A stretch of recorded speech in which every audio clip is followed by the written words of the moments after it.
Coming up on iPads in the Classroom, it's our third installment of top free apps for the One iPad Classroom.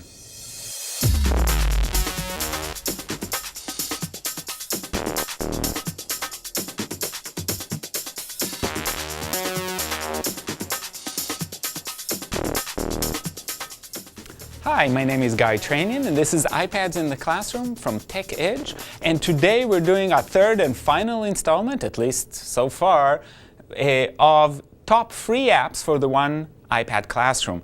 And this time I'd like to talk more about apps for us as teachers and professionals, and less necessarily what we could use in the classroom, although we could use this in the classroom as well. And the first one I want to talk about is Flipboard.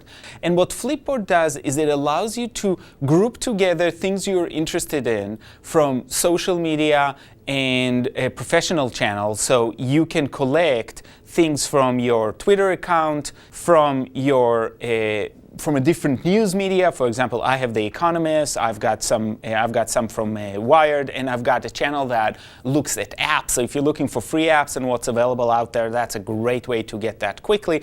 And what I do like about Flipboard specifically is the way it organizes the information, and the place you see that more than anywhere else is on the Twitter feed, because Twitter feeds are these 140 characters, very short message. Usually, at least professionally, what you get are links. And what Flipboard does is it uploads those links, at least the first part of those links, so you get more than a link. You get a taste of what it's about, and then you can get the full story. So while you're looking at this page, you get, instead of 140 characters, the beginning of a blog or a piece of news. And you see, if it's just shorter than that, you get something like this, and you get the graphics as well, so you get that magazine-like feel there.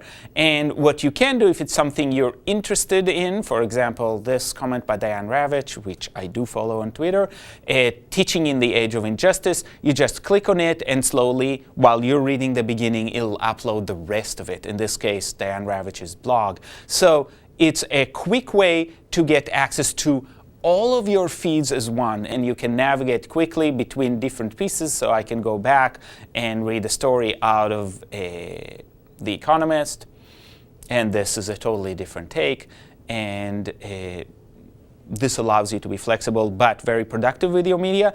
And the other advantage is you can post from this. So this is not just passive consumption, but you can actually post directly to a Twitter account or to your Facebook from here if you'd like. I've started using this, and this is fairly new. This is an app called Learnist. And again, Learnist you can do on a desktop, laptop, or your iOS device.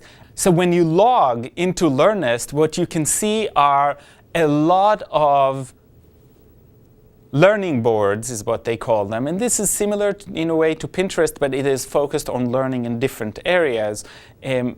Those are organized. Right now I'm looking at the featured. You can look at the things that are most popular, or you can look by category, right?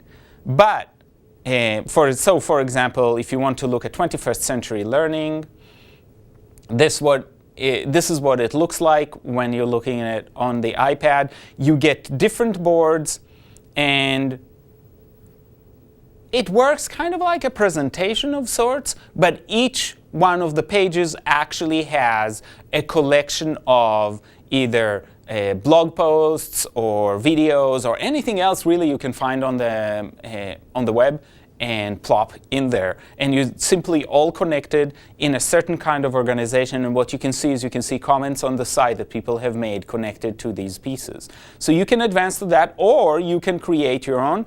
In my case, I've created one called iPads in the Classroom, surprisingly. And it connects to this podcast as well as others, including my blog, as one of these options. And you can see that you can like it, you can unlike it, you can read it in sequence, or you can go to the next piece, so you can navigate that very easily. So this is an opportunity to share with others and learn from others. So this is called Learnist, and again, a free app. The next app I want to talk about is an app I've talked about actually fairly recently, but I think when you think about free apps that can really enhance what you can do, that's one of them, and that is Google Drive. what it allows you to do is it allows you to access all of your files while they're stored on the cloud, and it also allows others to share documents with you. And so now you can see that you can see your drive and you can create folders traditionally, or you can just put all of the documents as one and just use the search function. The other piece that you can do here is, of course, look at documents that aren't yours but other people have shared with you. So these are documents that have been shared with me by students and others. Very, very productive way to communicate. So Google Drive is one of those things that I consider essential. The next thing I want to talk about, and I'm just going to mention it because I don't think that right now is the time to show it. And those are, there are a few ways to communicate with others, and I'm talking about video chat on the iPad. My favorite one is actually at this point Skype. Skype allows you to work with anybody else, again, on almost any other device as long as they're connected to the internet. It doesn't cost anything unless you're calling a specific phone number, so you can do it for free across the world. It's a way to connect your classroom with a classroom anywhere else in the world, as long as you can create that initial contact. And we'll actually include on our website some places that help you connect internationally with other classrooms, so you can create that more personal connections with educators and classrooms. And other options are FaceTime, which is the native app on the iOS devices. Allows you to connect with other devices with FaceTime, but not across devices. So you can't really connect with Android devices. And to be able to connect to other computers, they need to download a specific program that is Apple specific. So that's less helpful at this point. Although, again, if you're connecting with another iPad classroom, that problem is solved. And finally, you can use Google Plus Hangouts to do the same kind of thing. So you connect both audio and video, and people can join you on that Hangout. Again, this is the Google take on the same kind of thing.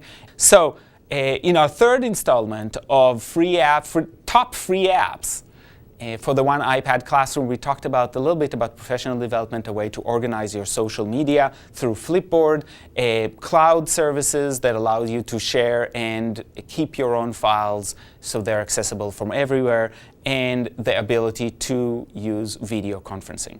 And we'll see you next time on iPads in the Classroom.